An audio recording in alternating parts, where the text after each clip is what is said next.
భద్రకాళి జ్యోతిష్యం సికింద్రాబాద్, కూకట్పల్లి, హైదరాబాద్. 21 సంవత్సరాల అనుభవం గల ప్రముఖ జ్యోతిష్యులు రాఘవ గారిచే పరిష్కారం చూపబడును. Phone number 9652968881. ఈరోజు శ్రీకృష్ణాష్టమి, కృష్ణ జన్మాష్టమి సందర్భంగా గొల్ల, కుర్మ, యాదవ సోదరులందరికీ హృదయపూర్వకమైనటువంటి శుభాకాంక్షలు తెలియజేస్తున్నాను. ఎందుకంటే మన మిత్రుడు సంగంరెడ్డి సుందర్రాజ్ యాదవ్ గారు, అలాగే ఈ కార్యక్రమంలో పాల్గొంటున్నటువంటి డిప్యూటీ చైర్మన్ బండా ప్రకాష్ గారు, దాస్యం వినయ్ భాస్కర్ గారు, అలాగే ధర్మారావు గారు, వన్నాల శ్రీరాములు గారు, శ్రీధర్ గారు, సంచారి సబ్బారావు గారు, శ్రీ రవికుమార్ గారు, మరి గిరిపోయిన రాజయ్య యాదవ్ గారు, శంకర్ యాదవ్ గారు, కిరణ్ యాదవ్ గారు, సంపత్ చెవేల, శేఖర్ కుర్మ గారు, ముత్తయ్య యాదవ్ గారు, అలాగే మన మరియు కార్పొరేటర్స్, హైదరాబాద్ చూసినటువంటి మధు, చందు, మిగతా అనేక మంది పెద్దలారా, సోదర సోదరిమల్లారా, ఇంతకుముందే నేను చెప్పాను, ఈరోజు కృష్ణ జన్మాష్టమి. ఇంత పెద్ద సంఖ్యలో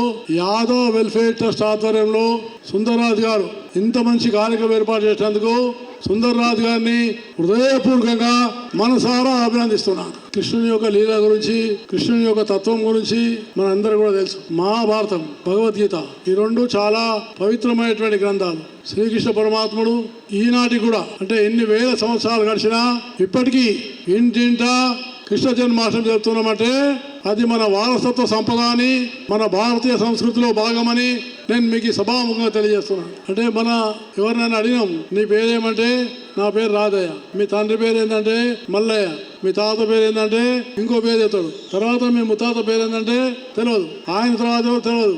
కానీ కృష్ణుడు అనగానే వేల సంవత్సరాలు ఉన్నటువంటి ఒక ఆరాధ్య దైవంగా భావిస్తున్నటువంటి గుర్తింపు ఎందుకు వచ్చింది? దీన్ని మనం అందరం కూడా అవగాహన చేసుకోవాలి. కృష్ణుడు ధర్మం కోసం నిలబడ్డాడు, న్యాయం కోసం నిలబడ్డాడు. కాబట్టి మన అందరం కూడా ధర్మ మార్గంలో నడవాలి. ఆయన చెప్పినాడు, యదా యదా హి ధర్మస్య గ్లానిర్భవతి భారత.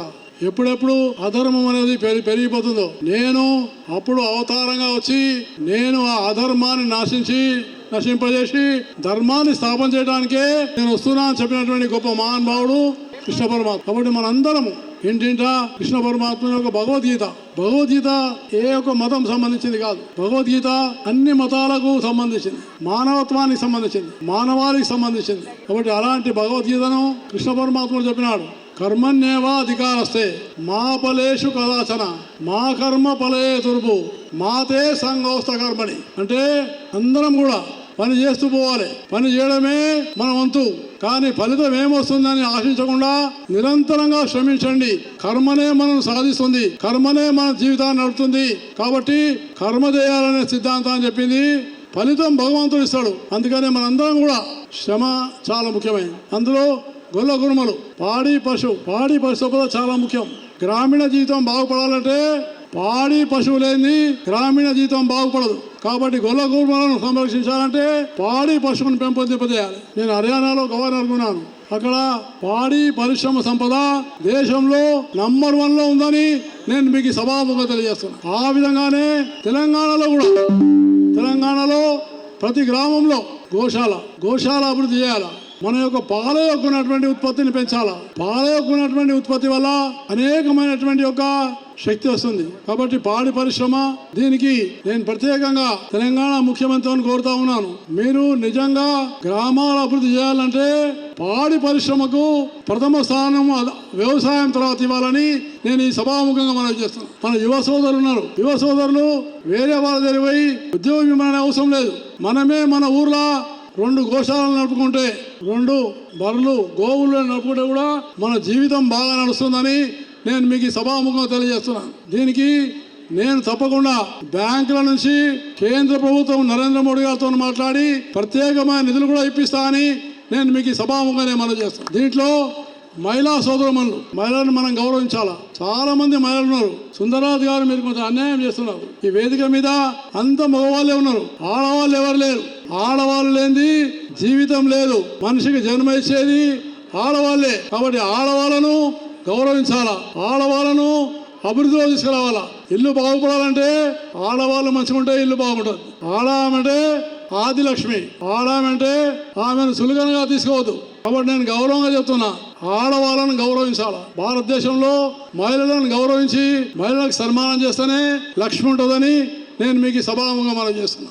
ఆట పాటనే కాదు, వేదిక మీద కూడా ఉండాలి. ఆటపాటలో ముందు పెట్టినా అంటున్నాడు.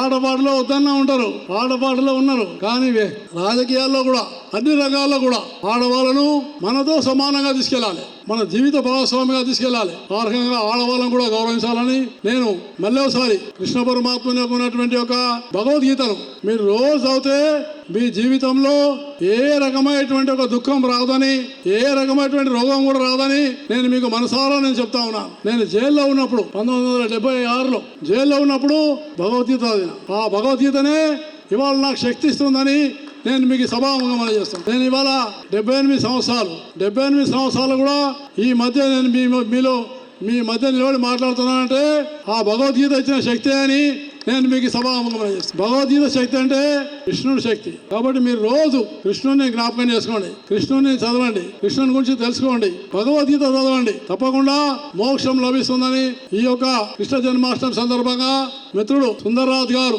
ఇంత పెద్ద కార్యక్రమం నిర్వహిస్తున్నందుకు వారికి ప్రత్యేకమైన ధన్యవాదాలు తెలియజేస్తూ, ఇంతమంది వివిధ రాజకీయ పార్టీలకు చెందిన అందరినీ ఒక వేది మీదగా తెచ్చి వాళ్ళని సన్మానం చేసి కృష్ణ జన్మాష్టమి రోజున ఇంత పెద్ద కార్యక్రమం చేసినందుకు ప్రత్యేకంగా చండీగఢ్కి వచ్చి నా దగ్గరికి గవర్నర్ ఉన్నప్పుడు చండీగఢ్కి వచ్చి ఈ కార్యక్రమాన్ని రావాలని నెల రోజుల కింద చెప్పిండు నాకు. కాబట్టి నేను తప్పకుండా కార్యక్రమానికి వస్తానని చెప్పిన. ఈ కార్యక్రమం చాలా సంతోషం. ఇంకా యాదవ గొల్ల కుర్మలు అభివృద్ధిలో రావాలని, ఐక్యత పెరగాలని, వాళ్ళకు ఉన్నటువంటి శక్తి ఇంకా పెరగాలని నేను మనసారా కాంక్షిస్తూ నన్ను ఇక్కడ పిలిచి ఆహ్వానించినటువంటి సుందరరాజ్ గారికి, యాదవ్ సంఘ వెల్ఫేర్ ట్రస్ట్ కి, పెద్దలకు, కళాకారులకు అందరికీ హృదయపూర్వకమైనటువంటి ధన్యవాదాలు తెలియజేస్తూ సెలవు తీసుకుంటాను. జై మాధవ్. అందరూ జై మాధవ్. నేను మాధవ్ అంటే మీరు యాదవ్ అన్నారు. జై మాధవ్. వాళ్ళు చేయలేదు చెప్తున్నారు. జై మాధవ్. ఇంకా కొంతమంది లేపుతలేరు. జై మాధవ్. ఇక్కడ అందరు లేపారు. జై మాధవ్. జై యాదవ్.